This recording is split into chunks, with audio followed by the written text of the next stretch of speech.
Hello everyone, I'm Broughy1322 and in this video I'm going to be showing a complete countdown of the top speeds of all fully upgraded motorbikes. All of these top speed values have been calculated in-game as accurately as possible to the nearest 0.5 of a mile per hour, and for a full explanation of how this was all done, read the description. If you want to know how all vehicles perform in a variety of different classes and formats, check the annotation on the screen or the link in the description for the full playlist of videos, and of course feel free to subscribe for future updates. So in last place for the motorbikes is the Bagger. Top speed of 98.0 miles per hour is the only bike in this testing that is below that 100 mile per hour barrier, and yeah, it's not that quick at all really. A bike just ahead of it that seems to be very slow, but actually when you start to wheelie with it, it gets reasonably quick, is the Faggio with a top speed of 103 miles per hour. So all of the bikes that you're seeing, all of the values for all of the top speeds of the bikes that you're seeing in this video are with pulling the left stick backwards to try and wheelie with all of these bikes. So even for example something like the Hexa, which is in 18th place with a 104.5 miles per hour top speed, even with that where the front wheel isn't coming up very much off the road, still pulling back on the stick rather than pushing forward and leaning forward is always going to be quicker. It's always quicker to wheelie, or at least try to wheelie, with a motorbike in GTA than it is to do anything else, and it is significantly quicker as well. And I'm going to show different examples of that throughout the course of this video. So in 17th place we obviously had the Sovereign there with a 106 miles per hour top speed, and then we've got a three-way tie for 14th place here, 1 mile per hour quicker than the Sovereign for the Enduro at 107 miles per hour. And our first example where I've basically ran a separate test to get a different top speed is the Damon with a 107 mile per hour top speed when you're trying to wheelie with it, but when you're leaning forward on this bike it only goes 105 miles per hour for its top speed. So there's the first example, and that is one of the sort of closest in terms of difference with the speeds when leaning forward and wheeling. So even with something like that, it is still 2 miles per hour quicker to wheelie with the Damon than it is to lean forward.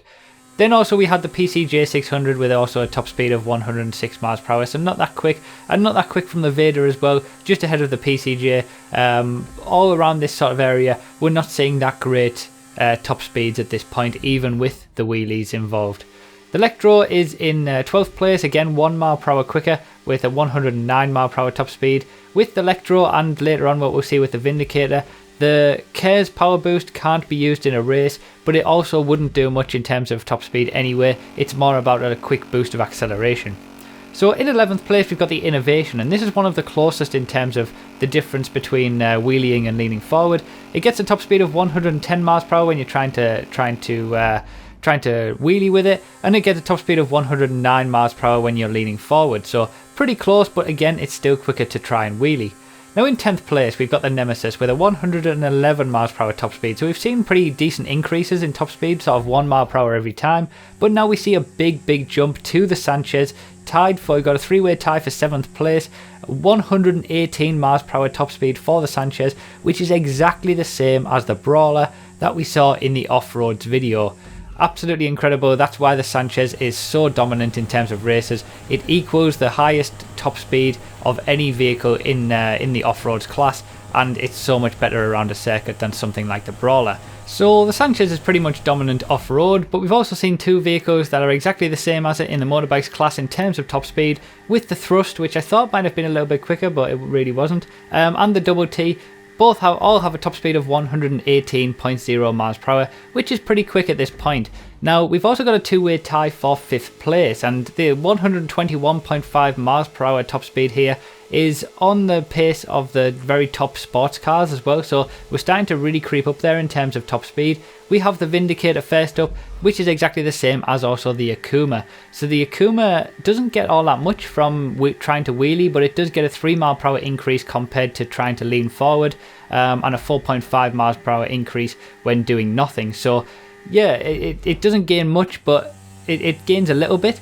But when you consider comparing it to something like the Ruffian, which only gets a 111 miles per hour top speed when you're leaning forward with it, it jumps all the way to 122.5 miles per hour when you're wheeling. So the Ruffian really gets a lot from that wheelie and puts it into 4th place.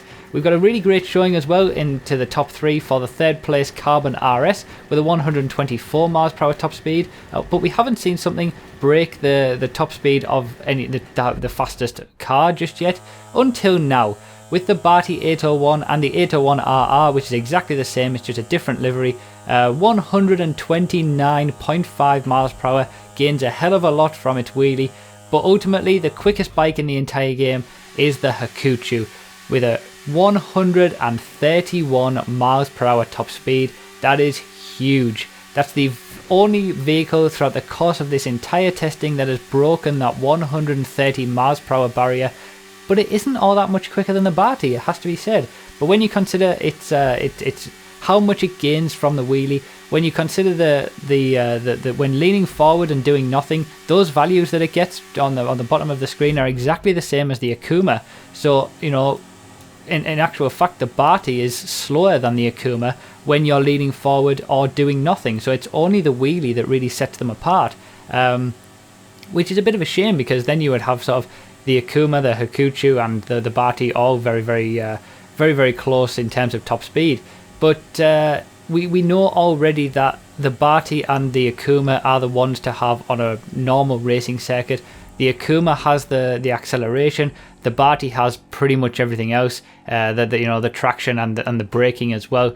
It's pretty much the best all-rounder, but also this shows that it's not that far off the top speed as well. You know, it's only 1.5 miles per hour slower than the Hakuchu in terms of top speed. The Hakuchu is going to be the one to have on a very long highway race, obviously, or a track with a lot of long straights.